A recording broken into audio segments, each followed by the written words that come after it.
Revelations chapter 12 verse 7 to 12. Kalpasan na bimtak ti gubat sa dilangit. Rinaot ni Miguel ken dagiti angheles na ti dragon. Nakirupak ti dragon ken dagiti angheles na. Ngem naabak ti dragon ken dagiti angheles na ket saandan a napalubusan nga agyan sa dilangit. Naitapwak ti dakkel a dragon. Daydi uleg idi ugma a managan diablo wenno Satanas. Amangal alilaw iti entero a lubong. Naitapwak dito'y daga agraman dagiti angheles na. Kalpasan na nangngeg ko ti maysa na pigsa timek sa dilangit. Kinunana, dimtengen ti panangisalakan ti Dios, ti panakabalin na ken ti pagarian na. Ipabigbigen ti Kristo na ti turay na iti sangalubungan. Tanapagtalawan sa dilangit ti mangidardarom, kadagiti kakabsat tayo iti pamati, iti aldaw ken rabii iti sangwanan ti Dios. Pinarmek dagiti kakabsat tayo babaen iti dara ti kordero ken iti panangsaksida iti pudno. Si aayat da amang ipatli iti biyagda gapu iti pamatida. Agragsak kayo nga rod, da kayo nga agnaed sa dilangit, ngem asi kayo pay, da kayo nga agnaed iti daga ken taaw. Bimmaban kada kayo ti diablo, akas taunay ti pungtot na, taammo na abasitla nga ng tinatda a tiyempona.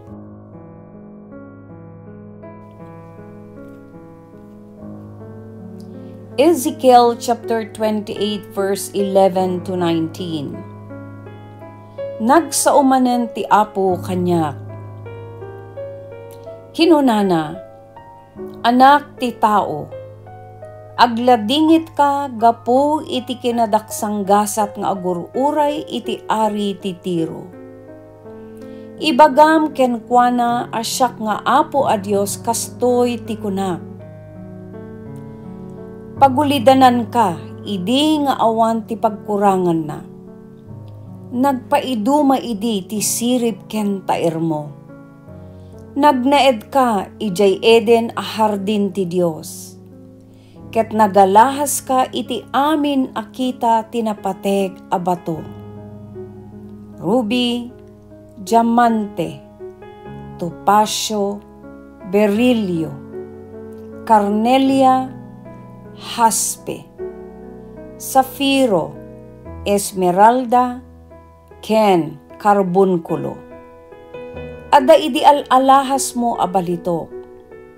Naaramid da nga agpaayken ka, iti aldaw a panakaparswam. Nangikabilak sadyay, iti nakabutbuteng nga anghel amang gwardya ken ka. Nagnaed ka, iti nasantuan abantay ko, ket nagnaka iti baet, dagiti rumimat-rimat anapateg abato. Awan ti pakapilawan ti amin nga aramid mo, manipud aldaw a panakaparswam, agingga arinugyam tinagaramid iti dakes. Maringguran ka, idi nga aggatang ken aglako, kat dayta tinakaipuunan ti managranggas ken panagbasol mo. Isut gapuna a pinapanaw ka iti nasantuan a bantay ko. Pinapanaw na ka ti anghel, amang gugwardya ken ka, iti baet dagiti rumimat-rimat a napateg a bato. Pinagpalanggwad mo ti kinataer mo, ket pinagbalin na kaamaag ti kinalatak mo. Gapu iti daytoy, impasag ka iti daga. Kenat binaybayan ka, apakabalaagan dagiti dadduma nga ari. Gapu tadakes ti wagas ti panaggatang ken panaglakom, natulawan dagiti lugar a pagdaydayawam. Isot gapuna a pinuurak ti syudad agingga a Dimapo. Amin a kumita ken kaita, makita dakan a Dimapo. Napukaw kan, wen, awan kan iti agnanayon. Ket mabuteng dagiti amin a nasyon a nakaamam mo kengka. Maamakda ang mga nulak amin damet tinapasamak kengka.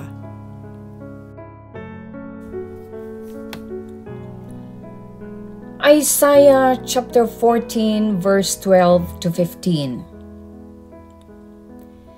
Sika, ari ti Babilonia, sika abagak ti agsapa, anyan a panakatnag mo, pinarmek mo idi dagiti nasyon, ngam ita na idasaykan iti daga.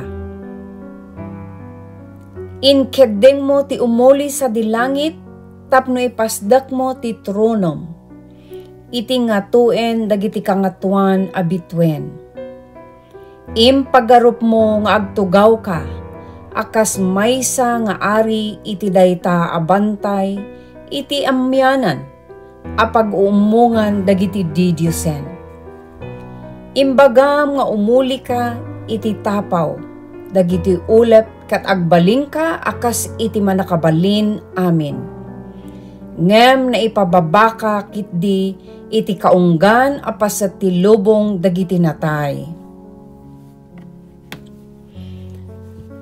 Mulagatan da kanto dagiti natay, kat mas dao danto iti napasamak kengka.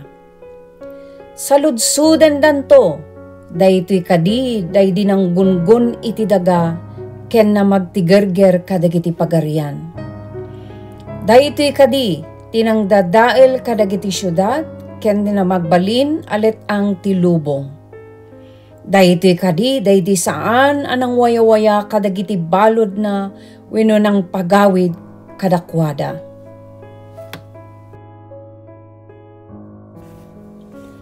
Luke chapter 10 verse 17 to 20. Siraragsak ang nagsubli dagiti 70 ket 2. Apo kinunada, oray dagiti demonyo, nagtulnog da kada kami, idibilinon mi ida itinagan mo. Insungbat ni Jesus, nakitak ni Satanas anatnag akas kimat manipod langit. Denggen yo, inikan kayo iti panakabalin amang baddek kadagiti uleg ken manggagama ken mangparmek iti bileg ti kabuso. Awan to ti pakaan-anuan yo. Ngem saan kayo kumang agragsak, gaput agtulnog dakiti dakes nga espiritu kada kayo. Agragsak kayo kitdi, ta naisurat dagiti nagnagan niyo sa dilangit.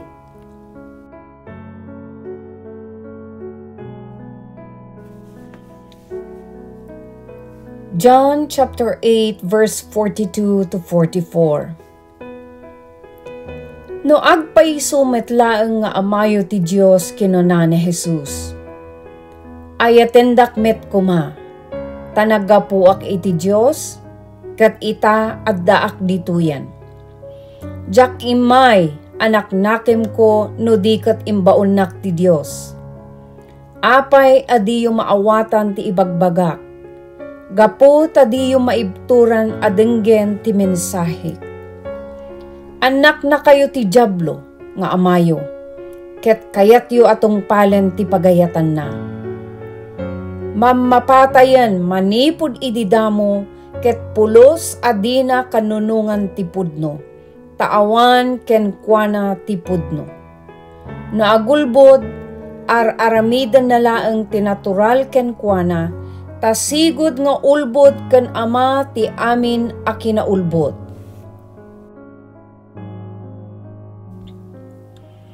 Matthew chapter 25 verse 41. Kunanan to kadagiti adda iti makanigid na. Umadayo kayo kanya, da kayo nga inlunod ti Dios. Ing kayo iti agnanayon nga apoy a naisagana iti diablo ken kadagiti angheles na. Nabisinanak ngem didak pinakan, nawawak ngem didak pinainom. Maysak idi agan ganaet ngem dinak pinadagos. Lamo-lamoak ngem didak binaduan. Nagsakit ken naibalodak ngem didak sinarungkaran. 1 Peter chapter 5 verse 8 to 9. Agsalukag kayo, agsipot kayo, agdakdakiwas ti diablo a kabusoryo. Kasla leon ang umernger-nger nga agsapsapol iti alununen na. Agtalinaid kayo a natibker iti pamati ket saan kay asumuko kenkwana. Kasammoyo saan laeng ada kayo ti agsagsagaba iti kastoy arigat, no di pay ket dagiti kakabsatyo iti pamati iti entero alubong. Revelations chapter 20 verse 1 to 3. Nakitak ti maysa nga anghel a bumababa manipod langit. Iggem na ti maysa a dakkel a kawar ken ti tulbek ti nakaununeg ayuyeng. Tiniliw na ti dragon, day diduduugan nga uleg nga isu ti diablo ken Satanas. Sana kinawaran tapno saan a makarukat iti unos ti 1,000 atawen. Intapwak na iti nakaununeg ayuyeng. Rinikpan ken tinimbrian na tiwangawangan tapno saan ang makaruwar ti dragon ken mga lilaw kadagiti pagilyan. Inton aggibos ti 1,000 atawen masapol ang mawayawayaan iti apagbiit at tiyempo. Revelations chapter 20 verse 7 to 10. Kalpasan ti 1,000 atawen mawayawayaan to ni Satanas iti nakaibaludan na. Rumwarto ang mga lilaw kadagiti nasyon iti entero alubong. Kayat na asawen, dagog ken magog. Umungen nanto ida ni Satanas akadwana a makigubat. Adunto ti armada da, kas iti kaado ti darat iti igid ti baybay. Nagwaras da iti sangalubungan. Ket linakubda ti kampo dagiti tattao ti Dios ken iti inayayat na asyudad. Ngem nagtudo iti apoy manipod langit anang ibos kadakwada. Kalpasan na naitapwak iti danaw ti apoy ken asufre ti diablo anang lilaw kadakwada. Daytoy met laadanaw tinakaitapwakan tinarungsot nga animal ken ti sinan profeta. Matutuok danto sadyay iti aldaw ken rabii iti agnanayon nga awan inggana. Genesis chapter 3 verse 14 to 15. Kinunan ni Yahweh a Dios iti uleg. Madusa ka gapo iti inaramid mo. Si kalaeng kadagiti amin nga animal ti masapol ang mangibaklay iti daytoy alunod. Manipod ita, aguyas ka ket tapok ti kanam iti unos ti panagbiag mo. Pag ginuraen kayto iti babae, saan tong agpatingga ti panagbinusor dagiti kapututan yo. Rimiten to ti kapututan na ti ulom ket kagatumtumet iti mukod na.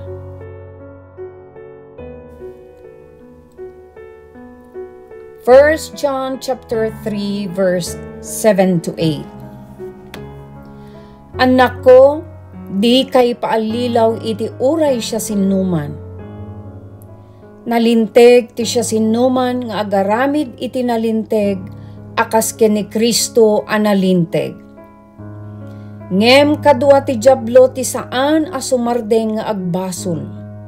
Tanagbasolan ti diablo manipod pay idi punganay. Daytoy ti gapuna nga imay ti anak ti Dios tapno daddaelan na dagiti aramid iti diablo. James chapter 4 verse 7. Agtulnog kayo nga rod iti Dios. Sarangtenyo ti diablo, kaya't itarayan na kayto ti diablo.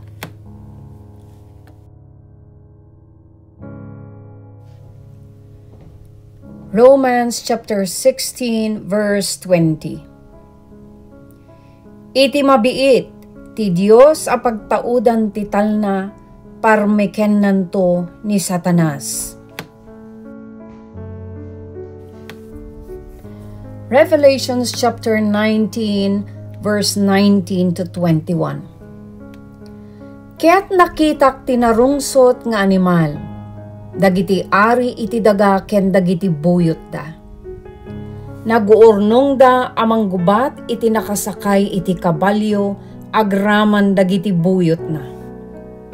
Natiliw ti animal, ken ti sinan propeta a nagiparang idi kadagiti nakaskas daaw a pagilasinan iti sangwanan ti animal. Dagitoy ang milagro ti panangalilaw na kadagiti tattao nga adaan marka iti animal ken nagdaydayaw iti ladawan na.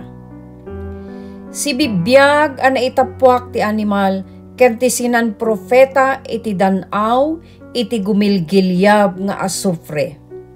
Natay dagiti buyot da, iti kampilan arimwar iti ngiwat ti nakasakay iti kabalyo.